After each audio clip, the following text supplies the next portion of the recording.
e-magazine, le magazine des décideurs du Sud. Est-ce que la présence de la Chine, les nouveaux intrants, la Chine, le Brésil, l'Inde et tout, sont des sujets d'inquiétude? Non, ce ne sont pas des sujets d'inquiétude, à la condition que les Africains eux-mêmes ne soient pas tentés de jouer les uns contre les autres ou de tirer un parti trop direct de leur présence. Les Brésiliens viennent avec une vision assez différente des Chinois et des Indiens. Les Brésiliens viennent avec une vision de racines communes et d'une sorte de retour à la terre natale. C'est vrai que dans l'histoire africaine, c'est le Brésil qui a recueilli la plus grande partie de la traite de l'esclavage. C'est là qu'ils sont venus, dans une masse très considérable, le plus grand nombre d'Africains dans les périodes troubles de cette grande migration forcée. Et donc il y a une sorte de connivence importante entre le Brésil et sa racine africaine. Et puis il y a aussi une dynamique actuelle du Brésil, qui est un pays de plus de 200 millions d'habitants, qui est en développement très rapide et qui a affronté des problèmes d'éducation, de formation, de structure politique, d'élévation du niveau de vie, qui sont des questions que les Africains abordent également. Il y a donc une sorte de savoir-faire brésilien pour aujourd'hui, je dirais, aborder les difficultés du développement et dont les Africains peuvent tirer parti. Et puis enfin, cette communauté des pays de langue portugaise, qui du Portugal au Brésil, en passant par le Cap-Vert, le Brésil, l'Angola est, je dirais, un lien qui existe entre tous les Africains et les Sud-Américains de langue portugaise. Il y a donc là des réalités qui caractérisent. Et ces réalités-là sont plus douces pour les Africains que les réalités chinoises, qui sont des réalités qui sont là, je dirais, présentes pour des nécessités socio-économiques chinoises. Les Chinois ont des problèmes de ressources, ils ont besoin de pétrole, ils ont des problèmes de surpopulation, surmasculinité, ils ont donc un excédent d'hommes qu'ils doivent, je dirais, envoyer comme travailleurs au loin, et si possible, pour qu'ils y restent. Et c'est ainsi qu'il y a des colonisations chinoises qui existent, tout simplement pour régulation démographique chinoise. Et puis, les Chinois ont également des besoins je dirais, de matières premières élémentaires qu'ils tirent de l'Afrique et agroalimentaires. La Chine n'a pas beaucoup de terres arables. L'Afrique en possède beaucoup. Le long des fleuves, des grands fleuves africains, eh bien, il y a des rizières qui s'installent petit à petit, des rizières exploitées par les Chinois pour ramener du riz tout simplement en Chine. Il y a donc là des réalités de besoins, ce n'est pas du tout la même vision d'ensemble.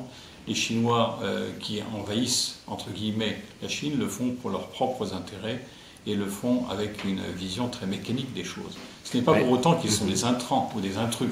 Tout à fait, mais est-ce que ce n'est pas... est-ce qu'il faudrait ne plus avoir une vision idyllique de l'Afrique, mais beaucoup plus pragmatique? Et dans ce cas, on dirait que les Chinois, les Brésiliens, les Indiens sont beaucoup plus pragmatiques que les Européens. Alors, les Européens ont cette tradition ancienne qui vient de cette conjugaison des continents. La conjugaison des continents, c'est une vision qui est à la fois, je dirais, politique et économique, mais une vision aussi qui est idéale. Vous avez parfaitement raison de le souligner. Il y a dans la relation entre les Européens et l'Afrique une espèce de relation humaine très forte qui s'est développée avec le temps et dans laquelle les cultures et les civilisations se sont appréciées. Se sont appréciées, peut-être pas dans des termes qui ont été des termes d'échange tout à fait équilibrés, mais se sont connus et se sont... je dirais, intéressés les uns aux autres. Et reconnus aussi. Et reconnus, absolument. Et les traces en sont très importantes. Il n'y a pas de famille française, la mienne en particulier, qui n'ait pas eu des membres, des jeunes qui sont partis en Afrique à l'aventure pour la développer, la connaître. Et ceci fait partie de notre histoire. Et c'est une histoire qui est une histoire intéressante et une histoire ancienne. Je pense que pour les Brésiliens, l'histoire est ancienne aussi, les racines humaines sont importantes. Pour les Chinois et les Indiens, c'est un petit peu différent, même si la relation entre l'Inde et le sud de l'Afrique est très ancienne. Elle est une relation de commerçants et de navigateurs qui a porté les Indiens vers la Tanzanie en particulier et vers les côtes sud-africaines depuis toujours, dans une volonté d'échange, une volonté de développement. Il y a donc... je dirais, quelque chose qui caractérise chacun des rapports des continents avec l'Afrique, quelque chose qui est ancien, quelque chose qui a une nécessité d'aujourd'hui. Pour la France, par exemple, mon pays, la connaissance de l'Afrique est ancienne, sa relation à l'Afrique est importante et en témoigne tout simplement le potentiel très important de franco-africains qui existe dans notre population et le potentiel très important que représentent les Français qui connaissent l'Afrique et les Africains qui connaissent la France. C'est pour nous un outil, c'est pour nous un espoir, un garant d'avenir et c'est aussi la possibilité d'associer mieux le développement de la France et d'un certain nombre de pays africains qu'il connaît bien. En tant que rédacteur en chef de la revue Défense nationale, quels sont les principaux pays collaborateurs? Alors, la revue Défense nationale, d'abord, est un journal commercial, donc nous avons des clients, j'allais dire, des gens qui achètent la revue et qui s'y intéressent. Alors, je dirais que je distinguerai entre les clients intellectuels et les clients commerciaux. Dans les clients commerciaux, il y a ceux qui ont de nombreux abonnements, tout simplement parce que c'est organisé comme cela et que c'est facile. Je pense à tous les pays africains d'Afrique du Nord, qui sont des clients anciens, tout simplement parce qu'ils ont été abonnés à la revue qui, vous le savez peut-être, a 70 ans d'existence. Et donc, il y a 70 ans, eh bien, beaucoup de ces pays d'Afrique du Nord étaient des pays qui étaient administrés par la France. Et donc, la revue y était largement diffusée. Et vous seriez surpris de voir les publicités qu'il y avait dans la revue dans les années 50. Il y a des publicités pour tous les pays d'Afrique, la Syrie de Libreville, comme le port de Douala. Vous aviez, c'est tout à fait amusant de regarder ces publicités. Aujourd'hui, nous avons une clientèle intellectuelle assez importante dans l'Afrique de l'Ouest, une Afrique de l'Ouest qui lit la revue, qui s'y exprime. J'ai beaucoup de chercheurs qui expriment leurs idées.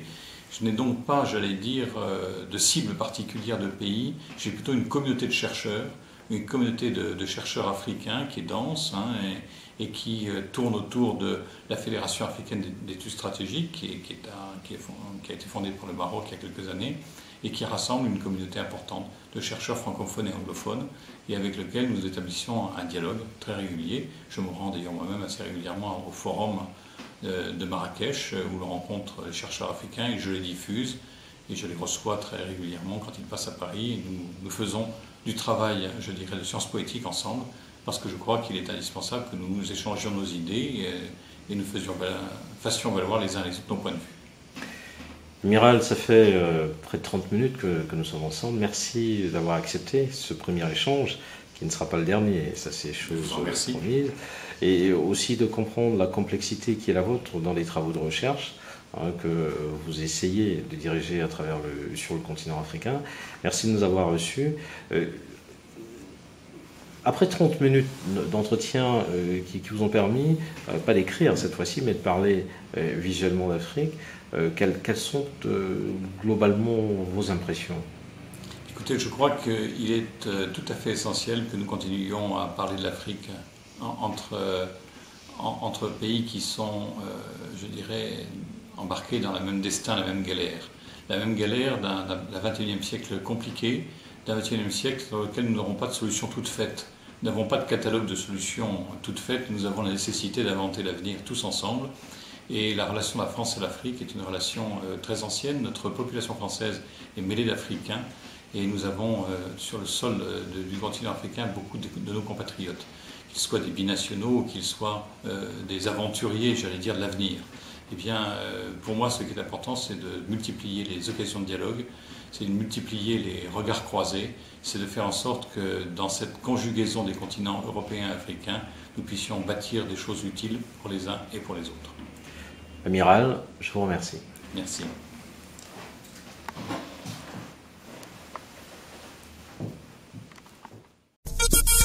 E-Magazine, le magazine des décideurs du Sud.